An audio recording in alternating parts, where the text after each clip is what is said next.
Good afternoon, everybody. My name is Karen Kinsman. I'm the UNM STEMH Center Director, and I want to welcome you to the Energy and Engineering Careers panel. And I am going to turn it over right away to our panel moderator, Jessica Sanders, who is the 2019 New Mexico Teacher of the Year. Thank you so much, Jessica. Thank you. Thank you everyone for joining us this afternoon. What a great opportunity for us to come together and have some great speakers and have some great time to spend answering questions and getting to know everyone in their career and career in science better. Let's start off with a quick introduction by everyone. So my name is Jessica Sanders, the 2019 New Mexico Teacher of the Year. I reside in Rio Rancho, New Mexico. I'll go next. My name is Clara Benavides. I work for ExxonMobil at XTO as a facilities engineer in the Permian Basin Business Unit. The Permian Basin stretches across southeast New Mexico and West Texas, and I was born and raised right here in West Texas, and I reside in Midland, Texas. Welcome. Good afternoon. My name is Alicia Ortega, and I am with Public Service Company of New Mexico. I am the Director of Projects and Programs Management, and I am located in Rio Rancho, New Mexico. And my name is Alaric Babe. I'm also with Public Service Company of New Mexico, or PNM. I am the Product Development Manager, meaning I work on customer programs focused around sustainability. So think electric vehicles or voluntary renewables programs. Yes, and I am Antonio Paez. I'm a production engineering supervisor in the Permian Basin working for Chevron. My responsibility expands for Colorado, New Mexico, and Permian Basin, and East Texas. And I'm based out of Midland, Texas. Wonderful. Thank you all for the introductions. We have a wonderful mix of men and women here today. I'm so excited to hear from all of you. So let's go ahead and begin with our first question of the day today. When and how do you discover your spark or motivation to go into the career that you have chosen? And how did you find that specific path? I'll go first. I was going to say that I was lucky. I found my inspiration actually from being born and raised out here in West Texas and looking out in the distance and seeing all of these pump jacks and wondering what they do, what's their purpose, why are they here? And for those that don't know, the pump jack is, the hammerhead going up and down out in the distance. And so I just learned that there's a valuable resource right here in New Mexico and in West Texas that I just found a passion for. I love that through discovery and interest, you found a way into your career path. Awesome. Yeah. I'll go ahead and jump in next. So mine actually, I completely changed career paths. I'm a mechanical engineer by training. I was actually working in the automotive sector, but I went and joined the Peace Corps for about 2.5 years. I lived and worked in Mali, West Africa, in a small village, no electricity, no running water. And one night there was a light bulb on behind me, and I hadn't seen electricity in a while, not in the village.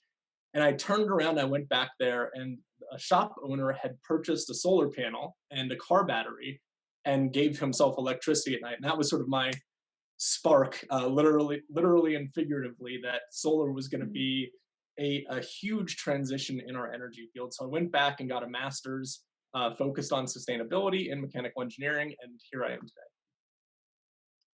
What an interesting and powerful display of interest in how you came into your career. I love that. Thank you for sharing that story. A battery and a solar panel. Interesting. I'll go next.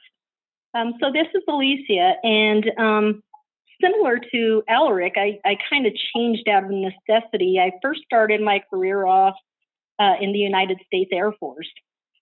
So I traveled around the world, saw some different places. I was actually in Desert Storm. So again, similar to Alaric, didn't have a lot of electricity out there at times and so forth. Came back to Albuquerque and was actually given an opportunity to take on a temporary position at PNM. And so for me, it was more of a means of, I was back in town really because of some family situations. I had some illnesses with my parents, and so I had to come back to take care of them. started at PNM, and as I began moving through PNM, I was fortunate enough to work for a director who was over all of the design and engineering. And as we received some of the design and engineering and contracts going through our office, I became very interested in how those designs came about. Then I was given an opportunity to go into our distribution design area. So I went into distribution design and I was immediately hooked. It was very rewarding when I was actually out driving around with my family to be able to say, see that line right there? I designed that line. Or do you see this business? I drew up the designs in order to provide, at the time, natural gas or electricity to that business. And so for me, it was very rewarding to be able to show my family kind of what I was doing at my job to contribute to the community. Alicia, what an amazing story. And I'd like to take a moment and thank you for your service to our country. We appreciate you, and what a wonderful story you have to where you are now, and a great role model for young ladies. I really love that. Thank you for sharing that. Antonio, how about you, sir? Well, I'm really inspired by those stories. I honestly didn't know what to do when I was in high school. I didn't know if I wanted to be either a doctor or an engineer. Both my parents are doctors, and I thought about becoming a doctor. But then something happened at college. I took a few courses on engineering, and I ended up becoming an electrical engineer. And now I'm working more on petroleum engineering. So it's been really fascinating, just being open to what's out there, and I'm still trying to figure out what I want to do. It's always exciting to see what comes next in this industry. I love that everyone has kind of evolved into their career field, that having some ideas, but also open to new ideas about how to go forward in their career path. What a great group we have today. So let's go on to our second question of the day. What is the most interesting or fascinating thing that you get to learn about or do in your field? What is just going to create more intrigue for our youth to be interested in what you do for a living? Okay, I'll go first. So Okay. the thing that I find the most fascinating and interesting about my job, and I've learned quickly, is that how much we relate to other people's livelihoods. So I found it so cool when I started facilities. The gas meter that's outside your house, I use in some of my facilities, and the regulator that I use to regulate gas in my facilities, we also use in other people's homes. And that part was very interesting, how we can resonate with what I do out in the field to what everyone else sees on a daily basis. Wonderful. Alicia, how about you? So um, one of the things that's very fascinating now and growing in the utility industry is the renewables now. So throughout the industry, in the utility industry, it's known for kind of a substation is a substation. What we built, 20 or 30 years ago is pretty much similar to what we're building today. But introducing renewables into it now, there's different aspects. It still ties into our overall grid, but there's different ways now on how we are tying into, let's say, a wind farm, how we are taking that energy from a wind farm, and then how we are taking that through our transmission lines. And one of the most important parts for us now is learning how to balance that energy. So with wind or solar, there's certain times of the day where that's generating more power, maybe sometimes even more than we need. So really looking at, can we use that power in New Mexico? What areas of our grid do we use that for in New Mexico? Moving that energy around, and then at what times of day do we need to ramp up or ramp down our generating plants in order to offset that generation. So, and everything now, again, with renewables is really changing. So it's a great time in the utility industry to learn new things, new opportunities. It's awesome. I love that. I love that. It's exciting times in the utility industry. Alaric, how about you, sir? Yeah, I mean, I would echo that. That's such a great example. I mean, this industry did essentially the same thing for about 100 years. Ever since Edison and Tesla sort of had their tiff, we really haven't done much different. And now, within 20 years, we have to completely rethink how this industry is going to look. So, just a quick pitch to any STEM students out there. This is an incredibly exciting industry, whereas maybe a decade ago that might not have been the case. So just I think that there's a lot of change, a lot of opportunity. As far as my job personally, I think one of the things I love, as I said in my introduction, I actually started out in the automotive sector as a mechanical engineer. I worked with auto manufacturers in the United States and Europe. I did design work and manufacturing work, and I really left that behind because I wanted to make a change and focus on sustainability. And now the great thing is that my career has come full circle. So I'm working on designing the electric vehicle program here at PNM, and so I get paid to talk about cars all day. So I can do really what I love, what I'm really passionate about, and then but still maintain that sustainability focus. And so so that's really fun. I mean, I never thought when I joined the utility industry that I'd be able to talk about torque and 0 to 60 times again, but here we are.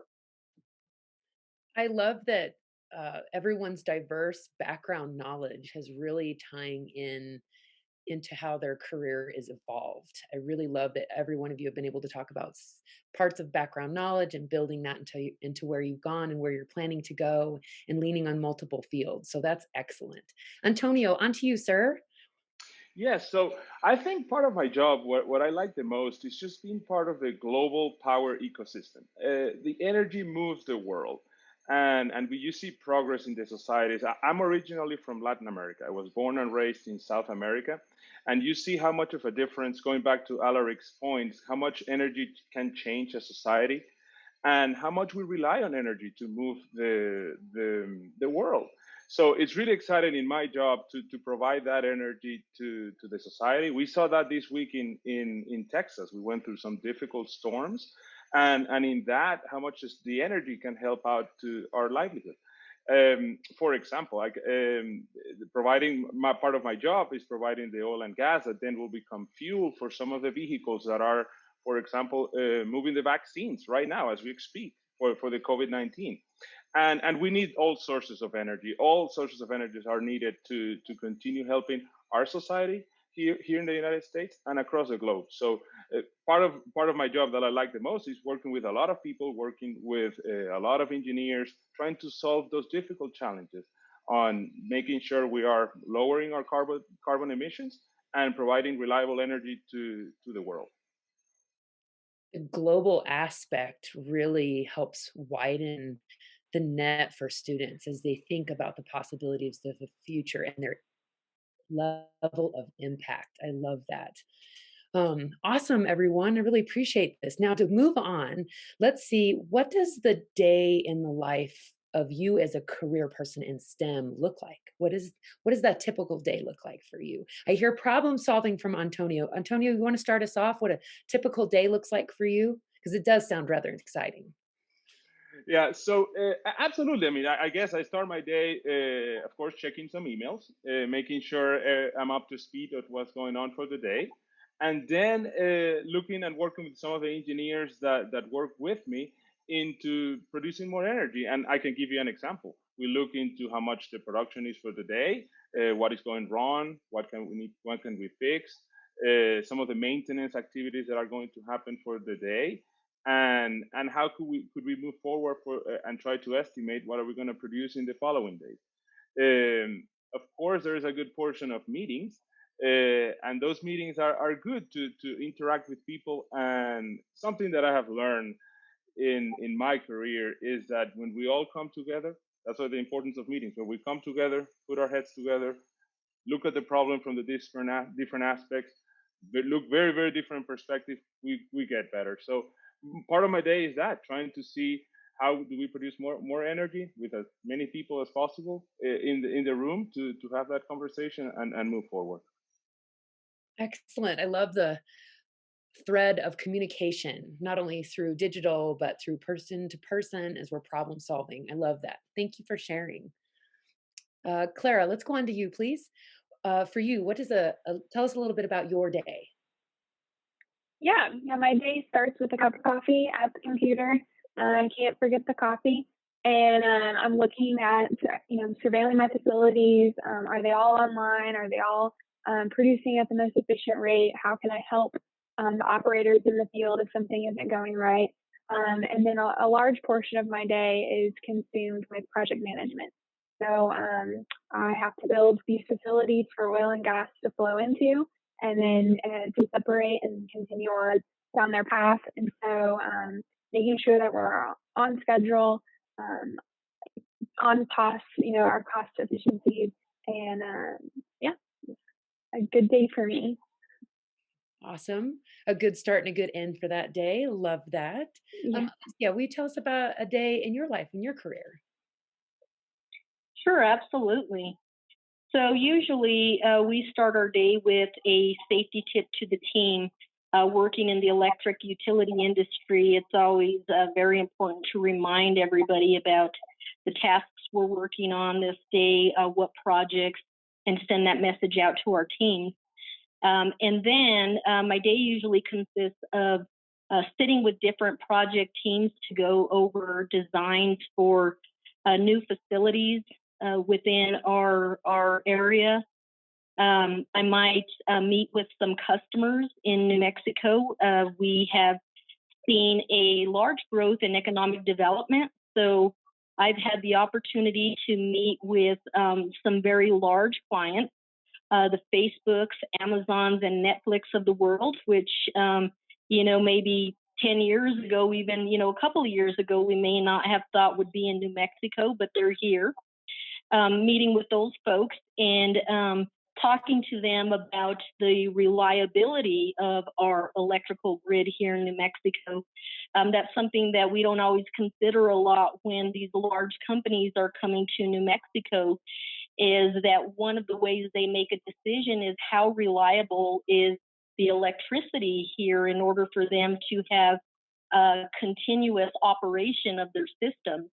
And so having those conversations with some of those large customers, and then I might actually go out to the field and visit one of our sites to see maybe a new substation in the works and kind of see what the progress is on that, and making sure that it's progressing as we expected. Well, that sounds like a busy but fruitful day in your world. I love it. Alaric, how about you, sir? Yeah, so my day really starts with the news. I like to every morning when I get in, I have a couple of different news sites that I check, and I love I'll read the paper, the Albuquerque Journal or New York Times on my own time, but when I talk about the news, it's really for our sector. So one of my favorite sites is Green Tech Media. If you're interested in learning about green technology, I highly recommend you check it out. It really is just a good breakdown on a day-to-day basis of what's going on in the world, what new technologies are out there, what companies are moving, who's merging, what pilot projects are being launched. And then there's utility-specific news sites that I also check that really talk about what's going on in the utility industry.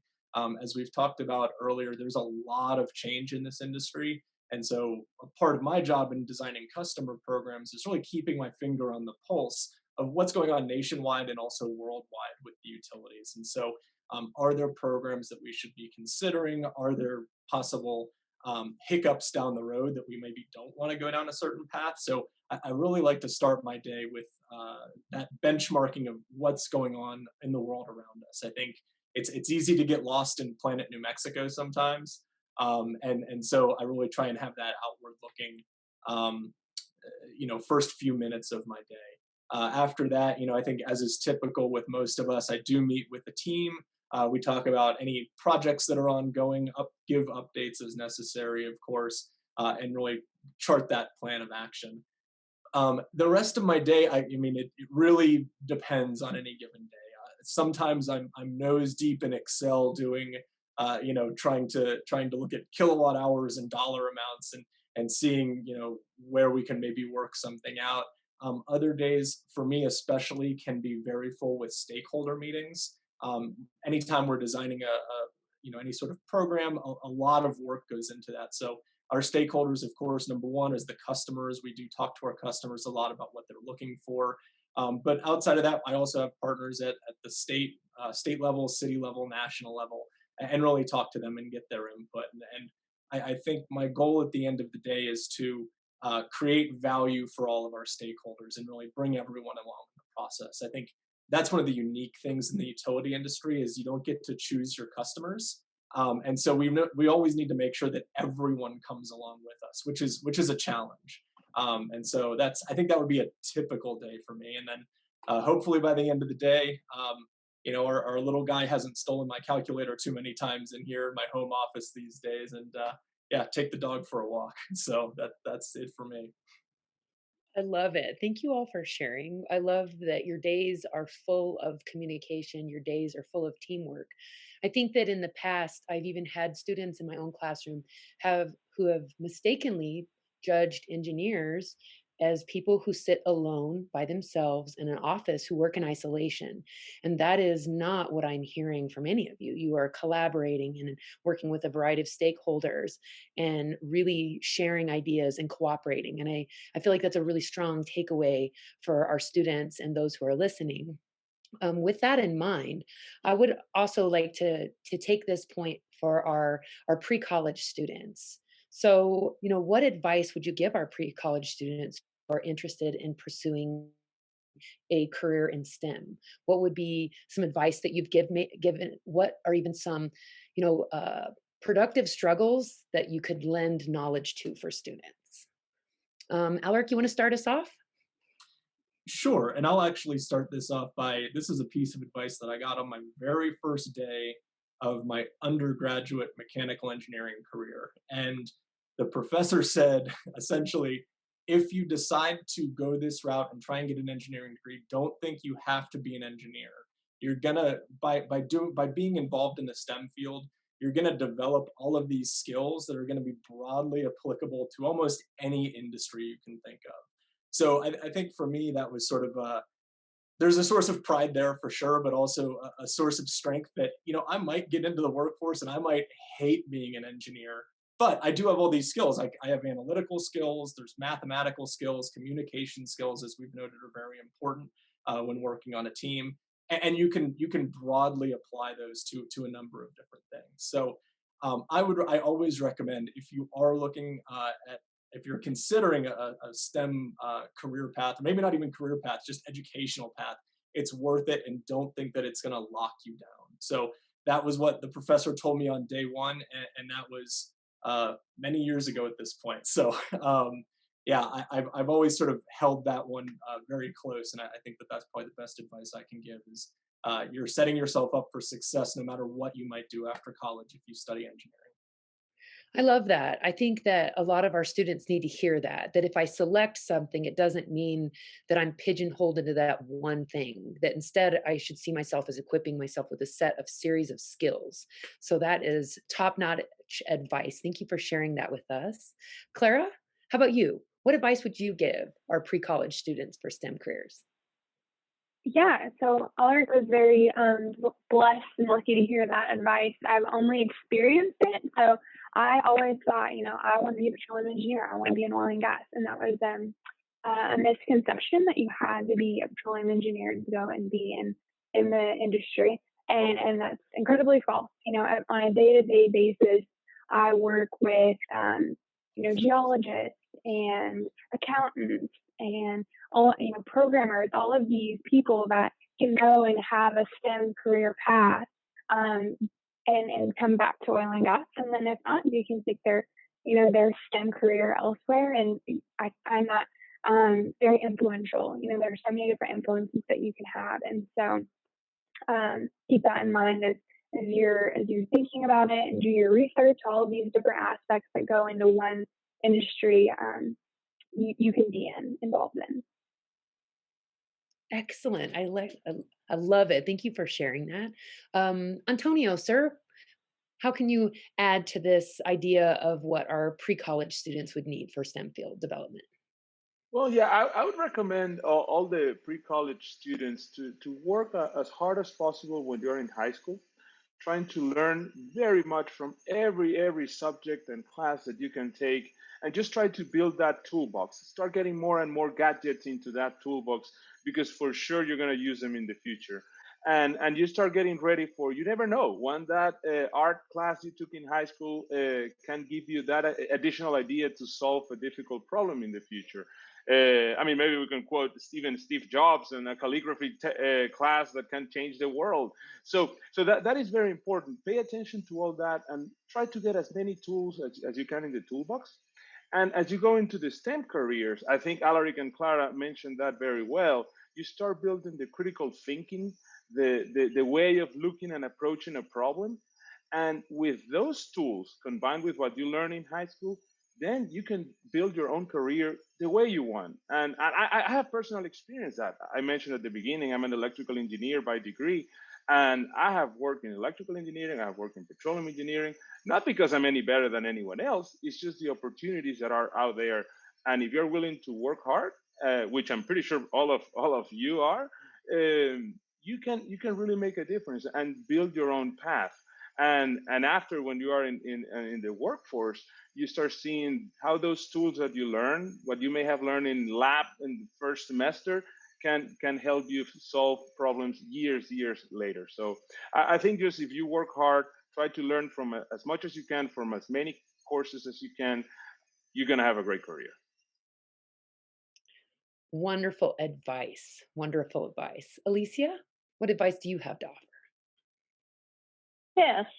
So one of the things that I've become more aware of over the past years, because we offer this at PNM, is that there are summer intern programs for a lot of folks, even high school folks, and then as you go into your college career. And so if you know you're interested in a STEM career, or you're interested in, something that draws you to one of those areas, I would say reach out to some of the local businesses and ask them if they have a summer intern program. That might help to give you an idea of, maybe I go work at a local utility for the summer and see what they do, because like the others have said, it's not necessarily going into an engineering program, and it may not, necessarily be that you're going to be sitting by yourself at a desk when you get there. I've seen interns come in, or summer folks in the summer program come in and be able to follow a project through with an engineer or a project manager to kind of see from the very beginning how the need comes for that program, and to be able to kind of see it build. And so, that may be something that, you may not even know goes on within a utility, in a utility, or at an Intel or something like that. But, if you go do a summer program there, that might put you in a position where, you find that calling for you. I love it. I think part of the uniqueness of this conversation today is, as you are speaking, I'm thinking about how your paths haven't always been from point A to point B. It hasn't been a straight line. Antonio talking about how taking all these variety of classes and having experience with all these different academic areas and professors and teachers and community members to build and become who we are today. Well, as we travel these paths to come into STEM careers, we fall upon barriers sometimes, and sometimes barriers give us opportunities to have perseverance and grit. So if you all wouldn't mind, I know that you've probably experienced barriers through your career or as your college experiences to obtain careers in STEM fields. So if you wouldn't mind, let's go ahead and start a discussion on barriers. And I could add a little bit first. So it wasn't until 8th grade that I was diagnosed as dyslexic. And so a much later diagnosis than normal. And so I had a lot of barriers thinking about what would be my future and the classwork I could take and how successful I would be as a dyslexic individual to go and teach children. And so overcoming that and having great teachers and my parents facilitate conversations about using my weaknesses to my strengths. And so I kind of want to have a starter on that discussion. Alicia, would you like to start us off? Sure, absolutely. So I've been really traveling this career field for probably the last 15, 16 years. And so 15, 16 years ago, there weren't a lot of females in this career field. And there weren't also a lot of females in the utility industry, really. It was really a male-dominated industry, and things have slowly changed. But for me, it was really that challenge of maybe there are quite a few positions that I've held that I've been the first female in that position. And so it was kind of that challenge of saying, I'm going for it. I'm going to do that, and really going in and proving that, we may not have had a female here before, but, it's not that we can't do the job. We just haven't had one here before, and now we do. And years later, when I look back on some of those positions, there's 5, 6 female employees in that area now, where, at the time, I may have been the only female sitting at the table in a meeting, and so for me, it's, not really being intimidated by some of those situations, but saying I'm going to be the changer of the situation. And so that for me has kind of been one of those challenges, and kind of getting over that hump. So, as a trailblazer, then, for women in your industry, have you seen these barriers start to crumble and more women start to become seated at the table and a part of these big conversations that are happening in your industry? Has that been your experience now? Absolutely. Absolutely. When I look at the utility industry now, I mean, for instance, look at Public Service Company of New Mexico. Our CEO is a female at the helm. And so, to be able to see that and see that in utility industry, I mean, that is such a driver for the rest of us. But you see so many of those barriers now have fallen away, and it's just, regular business now. Nobody really thinks about it, but as we move into, different areas, even just in the thought process of that, it may be an idea of new technology, an idea of, how to harvest energy. Don't let any of those ideas ever intimidate you to say, I'm going to be the first to do that, or I'm going to be the first to bring this idea up to the table. Always go in, because the worst thing that's going to happen is you're going to go in and somebody's going to say, maybe now's not the time for that, but let's do that. But the best thing that's going to happen is, what? You're going to make a difference. You're going to make a difference from today to tomorrow to 20 years from now. And I think our young people need to hear that. They really, really do. Thank you for sharing that. Clara, how about some barriers that you've had experiences with, and how you've overcome those? Yeah, I'm so inspired by Alicia. That's awesome. I know that the oil and gas industry has been male dominated field. And so I always kind of knew I was going to face difficult challenges by maybe someone not respecting my opinion, or not looking down on my decision making skill set, or something like that. And I haven't quite faced that yet in my career, in my work career. I'm very lucky for all of the women that have come before me. I did face quite a bit of a challenge with a certain professor in college. In college, rough numbers, there was 100 people in my graduating class, and there was 82 guys, and there was just a few, less than 20 girls. And so this certain professor just, always singled us out, and just his demeanor made us feel very uncomfortable, and that we had to prove something. And I say that the advice that I could give to girls that are facing this, or women that come after me, is just to keep your head down and keep working hard, and you can continue to do what your male counterpart and your female counterpart can do, and just keep working hard. So that's kind of one of my barriers that I've faced so far. I love that you persevered through that, and that experience, and that I think sharing that story, some of our young women out there listening may be in that same experience and be doubting. And so I think it's encouraging to hear those, like, don't give up. You belong here, and you can contribute, and you have worth, and you have value, and your ideas matter. Absolutely. Love it. Absolutely. Alaric, what are some of the barriers you've experienced? Yes, I think the best way for me to answer this is really flip the question around a little bit. When I think about overcoming barriers, something that I learned during my time in the Peace Corps, but has served me really well throughout all of my positions, is being willing to redefine success. So I think that we all, especially people in this field, tend to be very passionate, very knowledgeable, and really problem and solution oriented.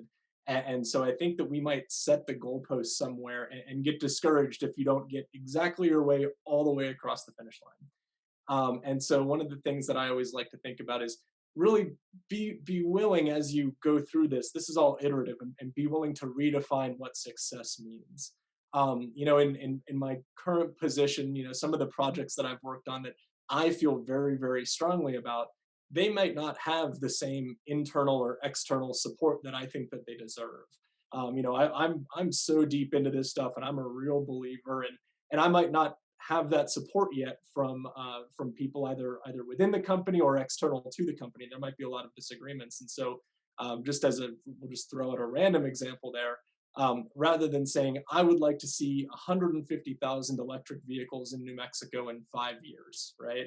I would love to see that, but let's be realistic here, and being willing to redefine success and putting a more realistic number on that and saying, okay, well, this is actually what I think a successful target would be.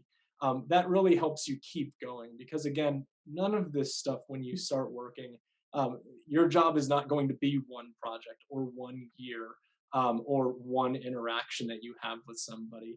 What you're really looking to do is to be able to have that strength within yourself to keep going year after year and keep having those small victories. So that's really what I would say, and that serves very well in the university setting, in the high school setting, really in all of these challenges throughout your life. Um, don't don't be disappointed if you don't get all the things you want and get all the way to that finish line that you set at the beginning. Be willing to maybe make some compromises along the way, and then learn to fight again another day. I like that you're putting that goals are achievable, whether they're short term or long term, and that some of that does incur failure. I love that you turned the question around. So very engineering of you, and I love that your perspective on that was a little bit different. And that's what we love about this group of STEM individuals, is how we look at things. So thank you for sharing that. Antonio, tell us about the barriers and how you've overcome them for your career. Yeah, so let me start by saying thank you so much, Alicia and Clara, for what you're doing. As a father of three young girls, I know the work that you're doing, and it's opening doors to future generations. So thank you so much for that. And Alaric, by all means, I completely agree with you as well. I think, let me take this a little bit more personal. And we all struggle with that little gremlin that we have of, well, you're not going to be good enough to do this. This is way too hard. Who do you think you are? I mean, you're not going to do it.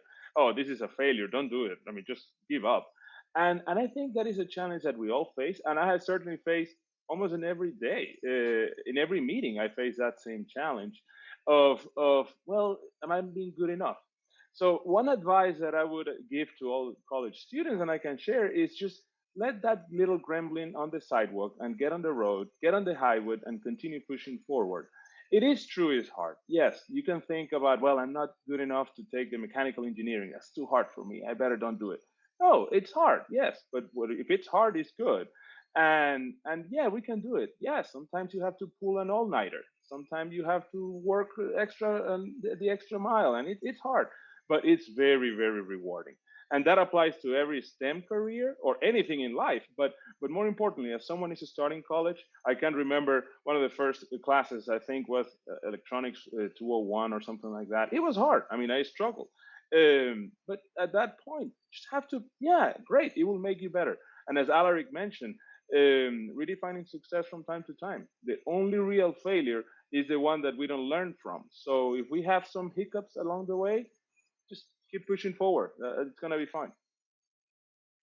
Um, I, I love this conversation. I think that it is so rewarding to hear about failure and how we overcome, the perseverance and the grit that we get through life experiences.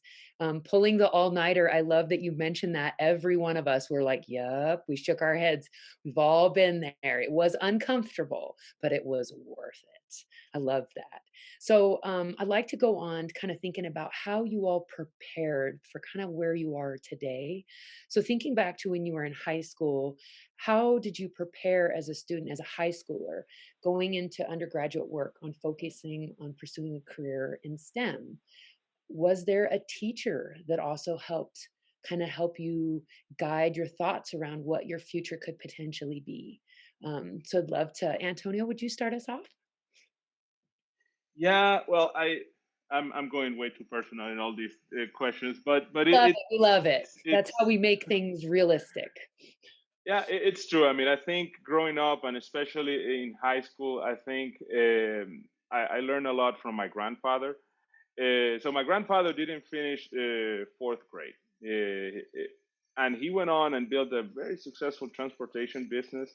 And you could argue, especially this day and age, you say, well, you don't need college. If you just live and start working hard, you're going to be just fine. And I learned from him that despite he didn't go to college, he didn't go to high school, he did value education, especially STEM education, very much. And I remember vividly learning from him how to work and how much he loved the university for his children and grandchildren, despite him not have ever experienced that. So I think that that made a huge impression in me, and within that, learning how to work. I think that is something that sometimes we undervalue, is the importance that in college and when we are in high school and even after college, learning each of us to work harder, to work better, to work diligently. It makes a huge difference. It's the key to success, in my opinion. So if I have to single out an individual person, by all means, my grandfather. I think from him I learned how to work, and he was a great inspiration for me to go and pick this STEM career. On that same note, were there any classes in high school that you wished you would have taken in preparation for college? To put you on the spot, I know, just thinking back, I don't know about you, but it's been a while for me, so I'd have to think hard. But is there anything you wish you would have taken? You know what? I think I would have enjoyed going back because I think of the importance of having complete education. I would have taken one more art class or music class. Really, I did take all the STEM classes, and yeah, everything that was STEM related, all the math, calculus, pre-algebra, all that, and I did it. I did take those. But I think for all of us in engineering, that thing out there also helps a lot. To again, the importance of having a complete point of view of the problem is always better. So I think I would have taken another music or art class. That is surprising, but not surprising to hear. I love that, seeing that well-rounded mind as we go forward in career and how those bits and pieces can help make us who we are. Like you spoke earlier, like the art class, the calligraphy, like who knows when you're going to need that. And I love that. And our kids need to hear that. Alaric, how about you? Yeah, so as far as in high school, in all honesty, I spent most of my time in the auto shop. I know that really a lot of people that go into engineering, you're in all the AP classes and getting straight A's, and I did my fair share of all the other classes too. But your high school students or teachers might not like this. I skipped a lot of English classes to work on cars longer, so not recommending that for everybody. But for me, that really helped put me in the mindset again. For me, it all stems from what am I passionate about, and I think it's given me a lot of skills that on paper there's like paper engineers that design some terrible systems, and then there's the people in the field that actually have to work on them all day. And in high school, I spent the majority of my day probably ripping transmissions off of old Toyotas and doing oil changes, and gave me this mechanical mindset that I think I try and uh, bring into my work today. So all of it's that difference between theory and practice.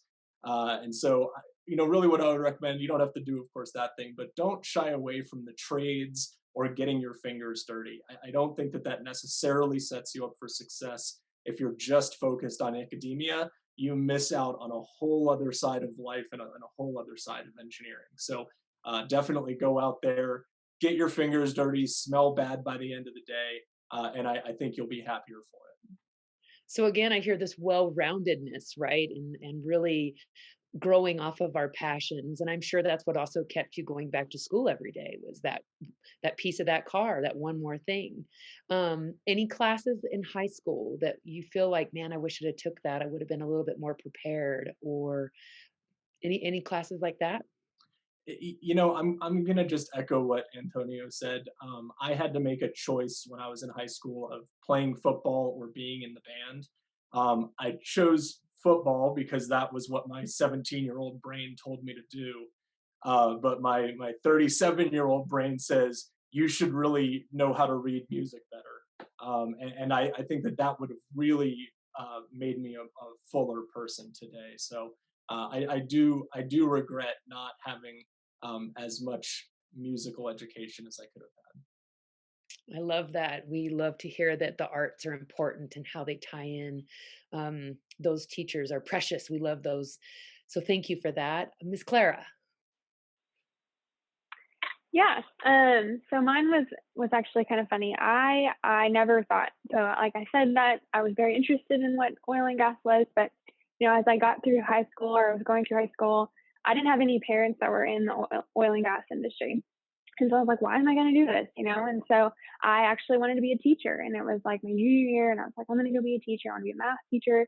And so I was kind of coasting. I had this idea I was going to coast through senior year. And I was actually approached by one of my counselors. It was like, you need to take this harder calculus class. And I was like, no, I want to do algebra. It's easy. And so she pushed me, and I did it. And that's why I have to give all my kudos to my calculus teacher. My senior year, I actually took calculus. And one day I really had to work hard in this class.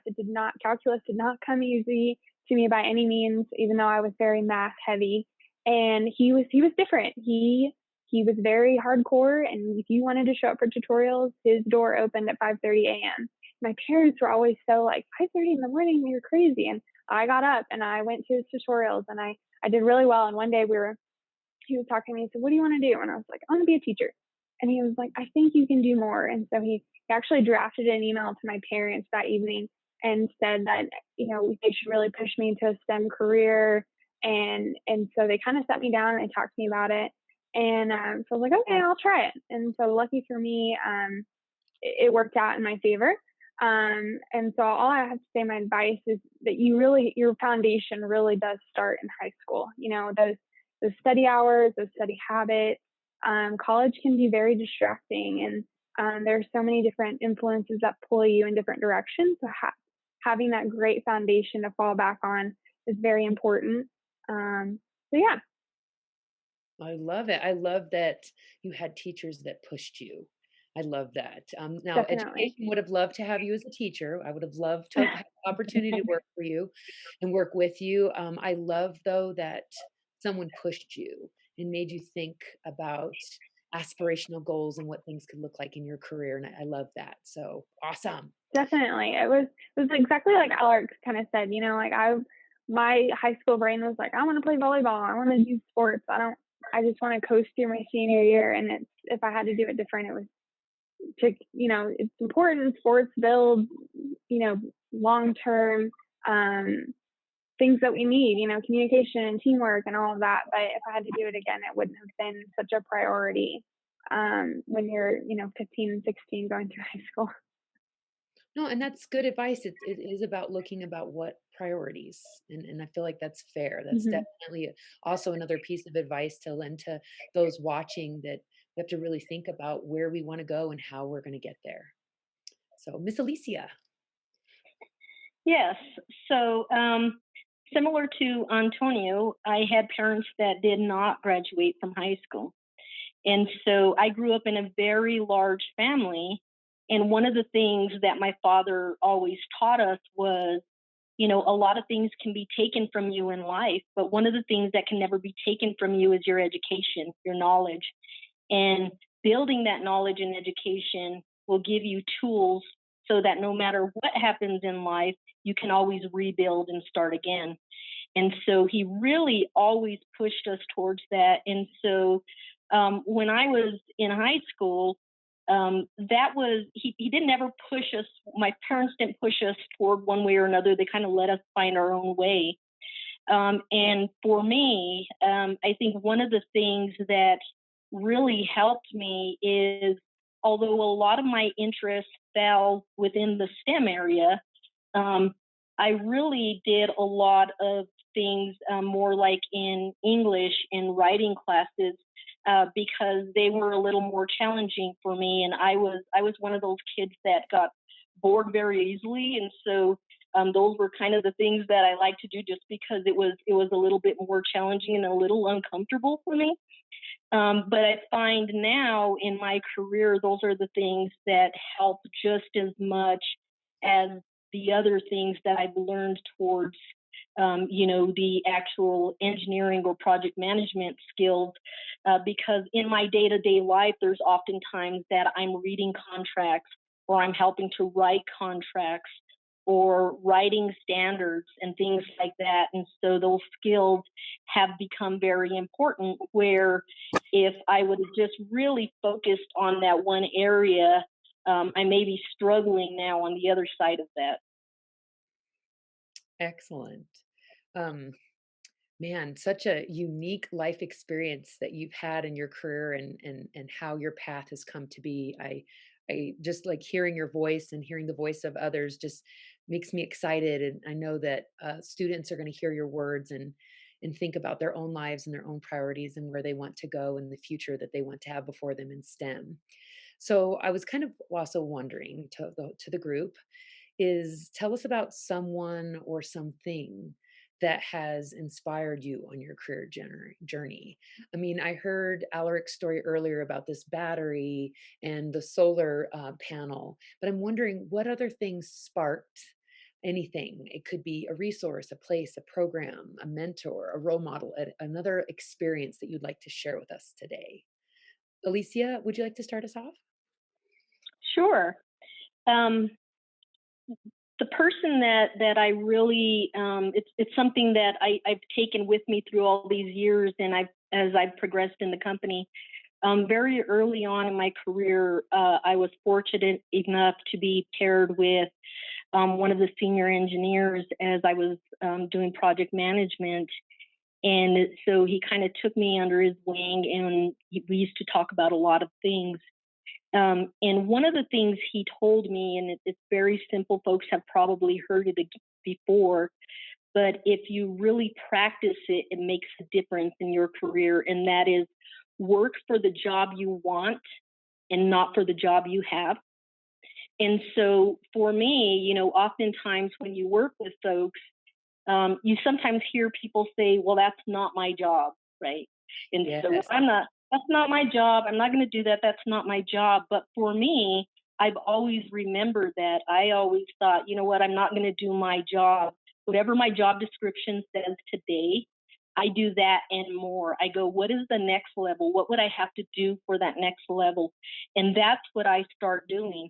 And what I've learned from him that I've carried through my career is it's made it very easy for me to then transition to that next level and to get to the director position that I'm at now, because when an opening comes, folks are already looking at me as being in that position because that is the work and the level that I'm working at, that it's a natural assumption for folks to go, why aren't you putting in for this job? Or why wouldn't you put in for this job? And see me in that role, because I'm not just doing, what's expected of me today or what's in my job description today, but I'm looking at where do I want to be? That's the level that I'm going to work at. And so to work with Richard back then, I've told him this before, but he probably doesn't really realize how much of an impact he's made on my career and will continue to make in my career, because that's the way I still work today.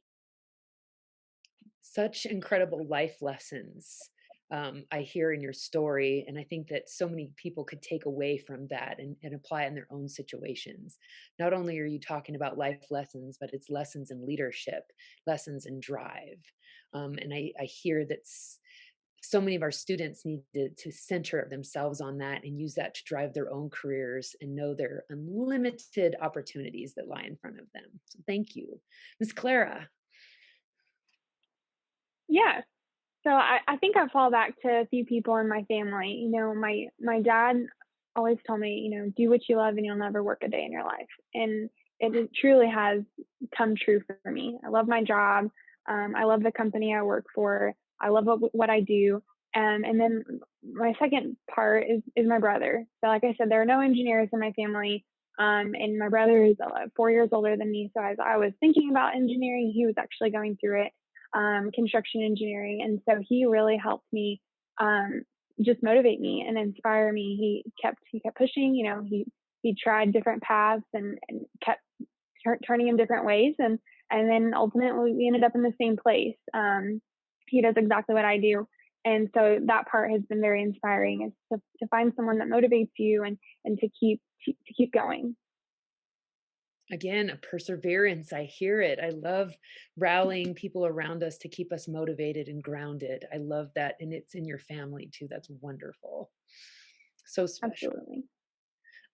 Alaric, tell us about your experiences that you're inspired by, individual. Yeah, so I'll sort of talk about a program.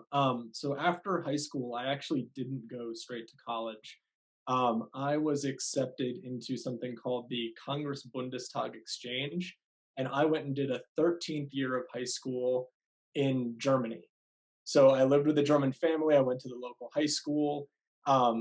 Just continued high school, my high school career in Germany for a final 13th year.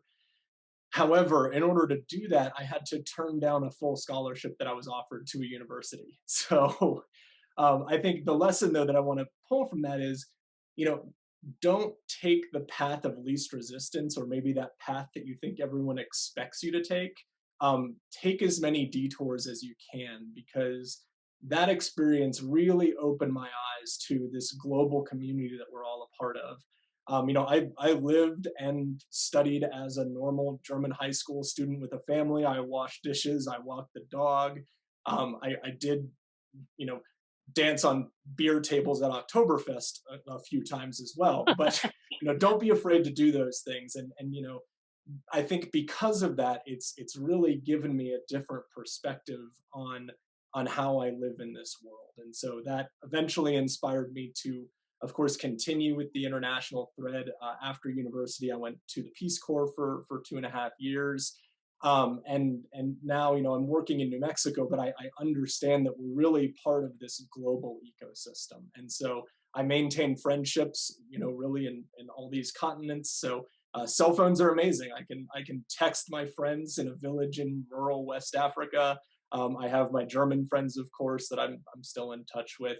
But what I'm doing here, I know does have bigger effects. And so that program really inspired me and continues to inspire me to continue exploring, and never be afraid to take a big risk. So that's what I would like to pass on to students today.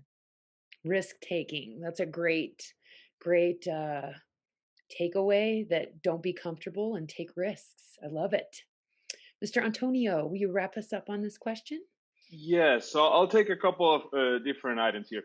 One is at the personal level. I think I talked already about my grandfather, and I cannot thank enough my parents, my mom and dad, for all the opportunities they have given me to have the career I have, and my wife for supporting it. After college, we got married, and she's supporting very much all that I do. So it would be terrible if I don't mention that.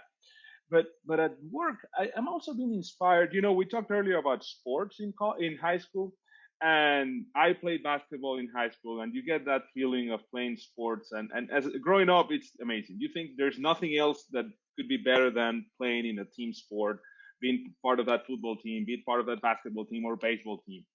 Well, years passed, of course, a lot of them since I played basketball in high school, and I got a job in my company in Chevron. I got a job as an operations supervisor, working out in the field, frontline supervisor of individuals that are out there facing the elements, working day and night, 24/7, providing energy, working hard to make sure that things happen.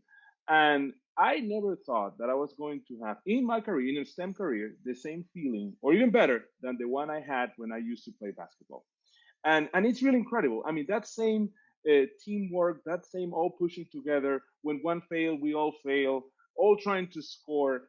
I got exactly the same feeling. I mean, I'm talking about 15 years later, being an operations supervisor in front, working for with frontline individuals who are out there facing the elements, no matter what is the temperature, if it's early, if it's late, just having that physical hard work out there. So I have been inspired by that. Again, I'm no longer in that job, but I remember that job every day, and I remember that team. So I was really inspired by all of those men and women who work out there, really facing tough physical situations, but really committed to doing a great job. Amazing. Um, I was a high school and college volleyball player, and I know that there were times in my life that that just felt like the most important thing. And maybe I became too focused on those things, but again, it helped pay for my schooling, so it's okay. A win there. I want to think about our students that are listening and their mindset, and it sounds like each and every one of us have had some really wonderful successes and opportunities that we've come across, that we've embraced along our journey in STEM career fields. I would love if you wouldn't mind indulging me with this, is how has failure become a piece of what you do, and how have you overcome failure? Was there a class that you had to repeat that was part of what you had to do? How has failure, I think when some of our students think of engineers, they think of it's just going to be successful, successful, successful. And I'll open the floor, whoever would like to chime in on this, but thinking about failure and how we overcome that. I'll jump in there just because I know I can tie this to something that Alaric said is, small victories. I remember, sometimes engineers have this mindset of perfection, and I fall in that. I have to get an A. I have to do this. This path, this straight path, right? And so I remember taking a class where it was just difficult. I'd always fallen in line with, I can do this. It makes sense. And this one class, it was dynamics, and it made no sense, no sense to me. Excuse me. And I remember I was like, I'm going to fail. I'm absolutely going to fail. This is going to set me back a year. And just all of these negative thoughts. And so, luckily for me, I had a great support system that kept pushing me, and tutoring and all of these different resources that I had to reach out to kind of keep my head above water. And lucky for me, I left with a C, and I kept going. And that was my one C that I made, and I'll always remember it, but I always remember because it was a small victory. You just got to take it and keep going, kind of thing. And so that's one thing that I will say. It wasn't, to me, it was failure in my mind. I'm thinking of this is failure, but it wasn't. It was just a small blip in the road, and you kind of keep going. So that was one thing. Excellent. Thank you for sharing. So I'll share. Failure is not something that you just do early in your career. This happens throughout your career, right? Yes. Just recently we had a very large project, and we had a very good plan for the project. We had very good designs for the project. We had everything in place for the most successful project. And like most well-laid plans, they didn't go as as we intended them to go, and so we missed a very critical deadline. And and it had been a while on a very large project that my team had missed the deadline. And so, the entire team, including myself, initially we were like, we dropped the ball, we did this, and everybody was very down.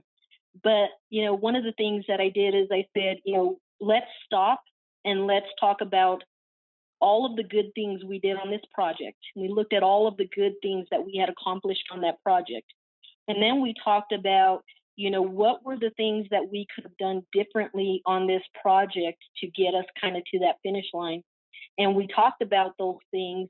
and how we could implement those to make sure on the next project that, we don't fall into kind of almost that same level of comfort that we did on this, because, we had the plan, we knew it was going to work. And, just kind of talking through that, reminding ourselves that, maybe we didn't, meet the exact goal, but along the way, we did hit a lot of other goals. We did, we did follow the plan. And now we're taking those lessons learned, and we're going to make sure that we never have that issue again on a future project. And that kind of, rebuilt our confidence to say, okay, we tackled this, we're going to do it, we're going to take care of it, we're going to go back and we're going to get this project energized and on the right track now. And then we're going to celebrate those great things that we did, and really, take our focus off of, so much the failure, learn from the failure, but put our focus really on those positive things and carry those forward. And again, as a, individual and for the team, it made a great difference. And, I'm confident that, moving forward, we're going to see that in future projects. I love the reflection piece and considering that failure isn't always failure, that failure leads to success. So Right. I love that. Thank you for sharing that. Gentlemen, would either of you like to weigh in on this opportunity? Sure, I can add a comment there. I think as we talked before, I think the only real failure is the one you don't learn from. And as in any experiment, you are testing different things, and some of them are going to be successful, some others not. And as long as we are learning from them, we're going to be just fine. I think I can share one from college. I remember one class was Control System Lab. And the project, I remember vividly, the project was, and I'm going to date myself, that was way before the iPhone, the smartphone existed. So I guess now there is an app for that, but back then there was not. And so the project was automating a farm. And we have to automate the whole thing. The whole farm needed to be automated. So develop a project for that. And we had to count eggs, just like chicken eggs, just eggs. Yeah. We failed. I mean, my team failed. We were not able to figure out it was a mechanical way of counting eggs without breaking them. So we failed. And anyway, I can't remember the grade. It was not A. Well, years passed. I'm talking about 7, 8 years later. I'm working already for Chevron, and I was working on a project on automating a central tank battery.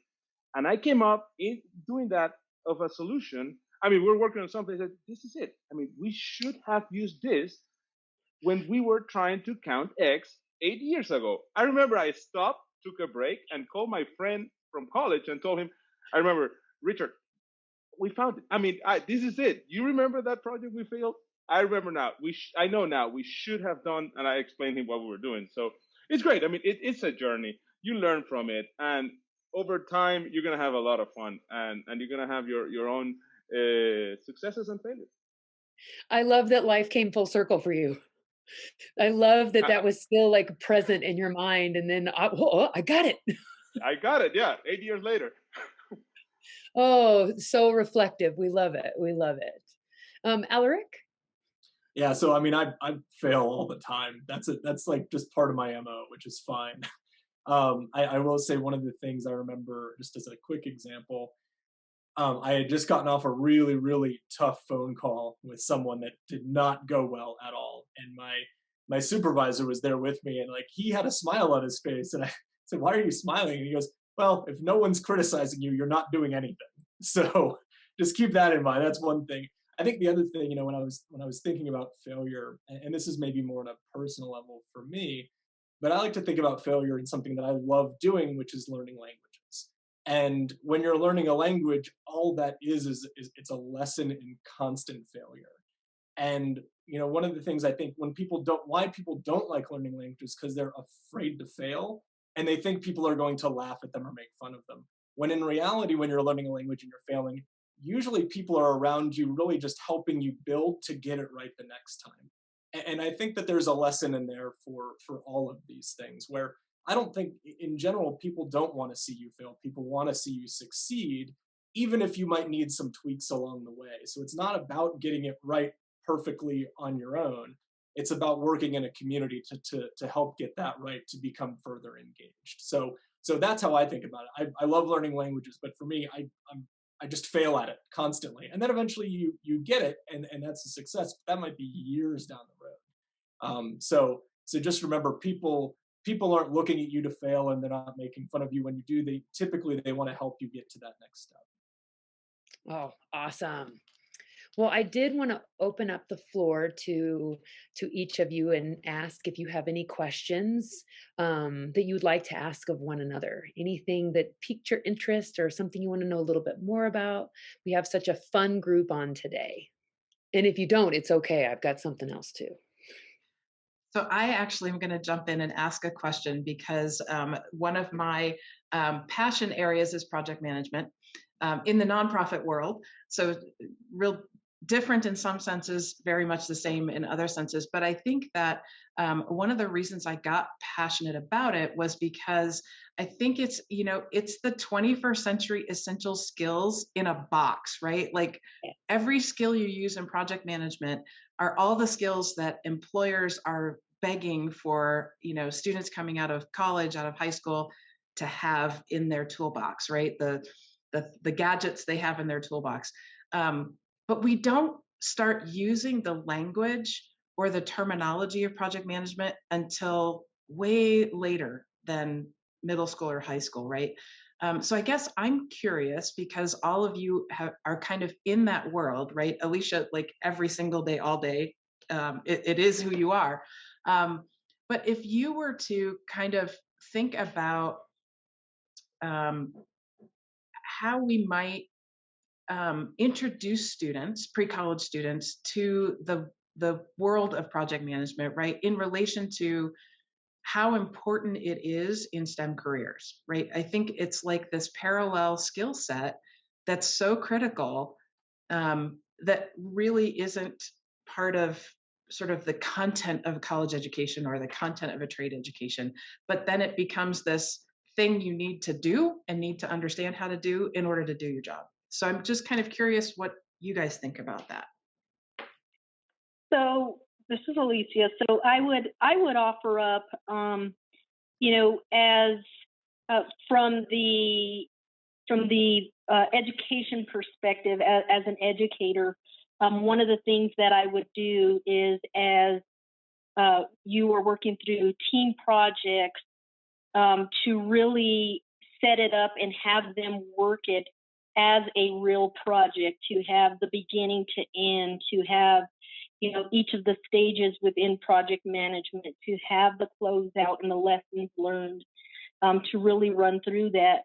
And as a student, I would say one of the things you can do as you work through high school and your project in your college career is to do the same thing. Take it upon yourself to work your projects that way.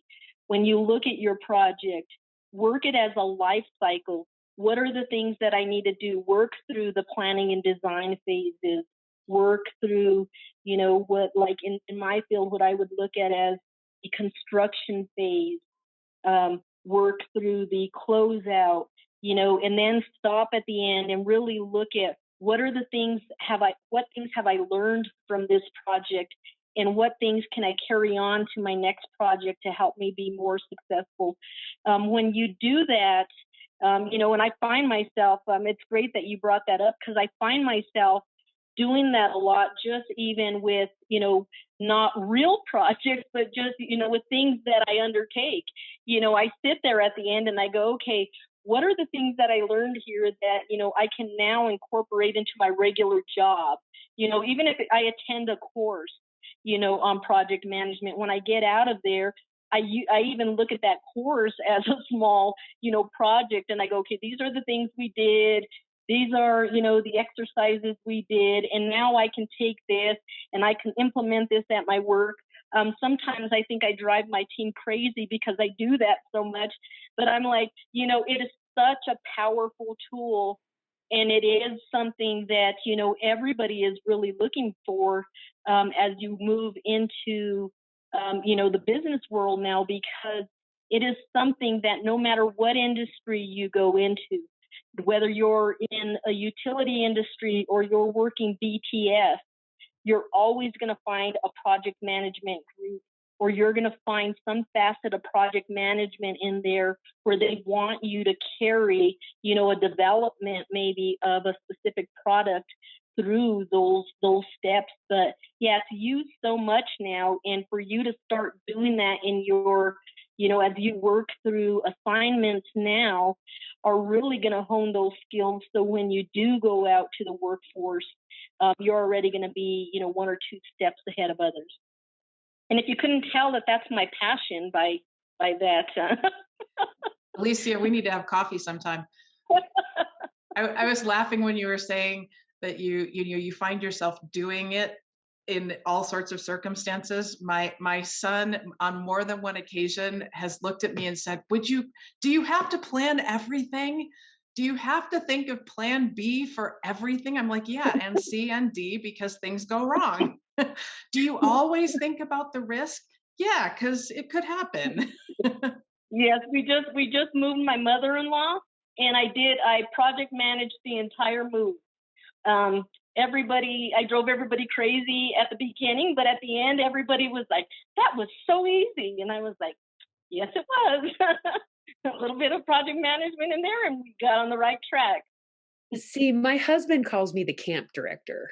And I think my official title needs to be project manager, because I too do this daily, and I plan our outings, everything. So I think that I need to retitle myself at home. So awesome question. I think one of the things I do want to share, since we'll probably have educators also watching this, is there's some amazing resources from the Project Management Institute Education Foundation.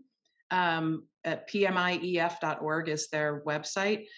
They have amazing curriculum, kindergarten through 12th grade, to teach project management skills to students in the context of project-based learning. Karen, and I wanted to add a comment there, because that was exactly what I was thinking. These days, all our pre-college students have some kind of cell phone. And just take a little bit of time from just using the cell phone to look into some of those resources that are readily available. These days, as our students grow up, if they can use some of that time to learn the frameworks and learn the logical, methodical thinking of approaching the problem, they're going to be very successful. So I would encourage all of us to continue pushing in that direction, since it can make a huge difference.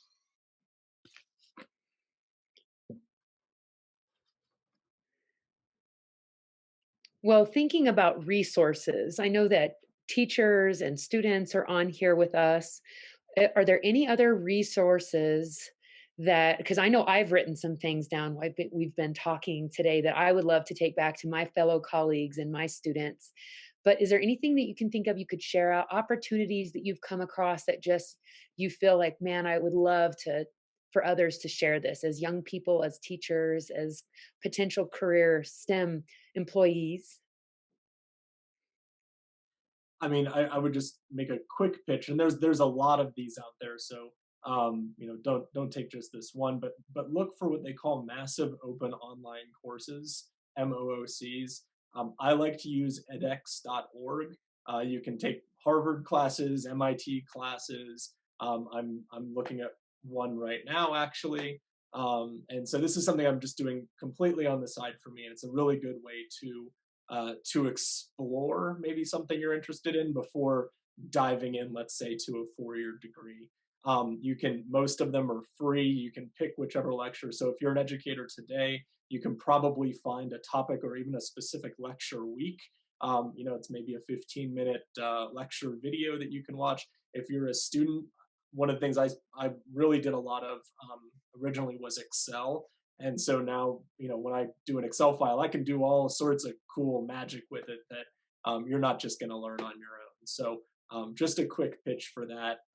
Otherwise, I think we talked about this earlier in the hour, but look out there for maybe internship or apprenticeship opportunities. I know we've had interns in my departments at P&M. It's a great way to test the waters. And it's just a lot of fun. I mean, that's how I got started in engineering, was with internships, and really loved it. And so just keep your eyes peeled, because we love having people there, because we know that that's the future of all of our companies, is the next generation. So no one is going to be getting coffee. That's not what an intern does these days. You are really there to work and to learn. Thank you for clarifying that. Sometimes I think that really does need clarified. Like, I'm the official coffee getter, or no, you're not. You're there to work and engage and have opportunity, and definitely work alongside individuals in the career. So thank you for that. Anybody else?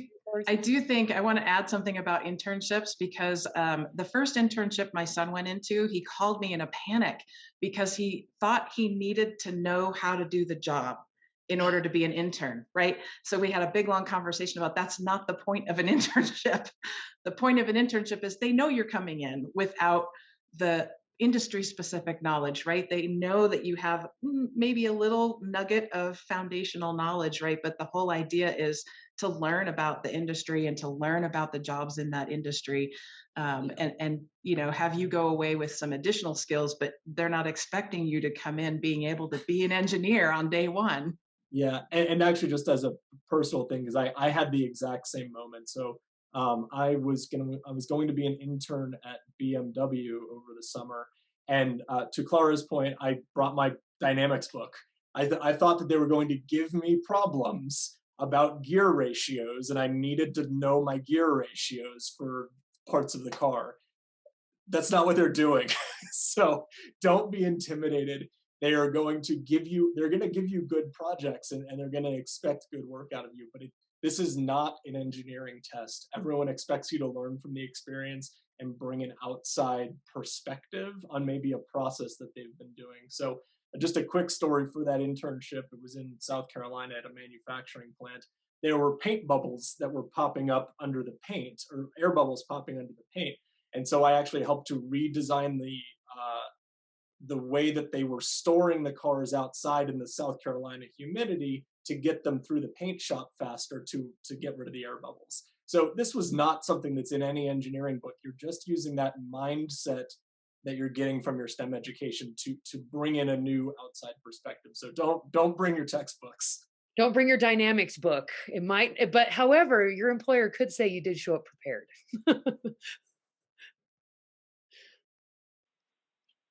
Yeah, I was just going to add as a resource. I know when I was struggling, the biggest thing that helped inspire me was getting out to these campuses. If you do want to go and pursue a STEM career, I know I'm a Red Raider. I went to Texas Tech University, and I never really thought about visiting schools. I hadn't put much thought into it, and going and just being a part of the ambiance and seeing it really does help. Set what you want to do and in your perspective of college. And so I would just encourage people. I did my first tour through the school. So if that resource does exist through your counselor setting it up, and we took a little bus, and it was the best day that we had, just sitting in the full picture of college. Yeah, that's great. Maybe something else to add also, it's use some of the social media. I know all the companies these days have post a lot of information on social media to show how our careers look like. And I know, for example, Chevron, we have in Twitter, in LinkedIn, in Instagram, a lot of information that is really good and could help a lot of students, especially around the internship time and different times around the year. You could see a lot of very good information. You can always reach out to anyone online, and I'm pretty sure we're going to do our best to answer back. I love that everybody has shared some resources. Alaric, you mentioned an earlier, and I started to write it down, and I wanted to write it down, so I got to write with my other hand. It was an article or resource that you go to get information from. It was Green something. Green Tech Media. Green Tech Media. Okay, thank you. I knew I wanted to write that down and share that with some colleagues. Alicia, anything in the utilities industry that some of our young people heading into STEM careers or our teachers could hear as resources coming out of your industry as well? I would say there are also a lot of courses specific to the utility industry. And even if you go to, if you're thinking about, how would a STEM career kind of tie into the utility industry, or how many, opportunities or different jobs are out there in the utility industry. If you log on to almost any utility site, you can go to PNM, or you can go to Arizona Public Service, any of those. Log on there, and it tells you about, how the utility is tied to, renewable resources, or how much of their load is coming from, in some areas it might be hydro. So it talks a little bit about that. It also talks about, some of the new stations at PNM. It talks about some of the new projects in the area and what's being built. So you get kind of a taste or a flavor for, what are some of these industries that maybe aren't out there selling themselves as much as, a fancy Intel or Amazon or something like that, right? But a utility that is very essential to people's everyday life. And so when you go out there and you're kind of thinking, what is there that I want to do, or what piques my interest? I would say really think about what are those things that influence you every day, that might draw your excitement or your spark to that. Seeing everything that's going on in Texas right now, you may be thinking, why did that happen, and what could we do in the future to prevent something like that from happening? You might be the person out there that's sitting there with an idea that can be, the solution to this not happening again. So, don't kind of leave your doors open now on where you want to travel within the STEM area, and kind of let your excitement or the things that you're learning pull you in the direction that, like Clara said, something that you enjoy, that turns into, not only a job, but something that's fun to go to every day. That passion that drives us. I love it. Well, this has been an awesome opportunity. Karen, any other questions from you today? No other questions. I just want to thank you guys so much for your time.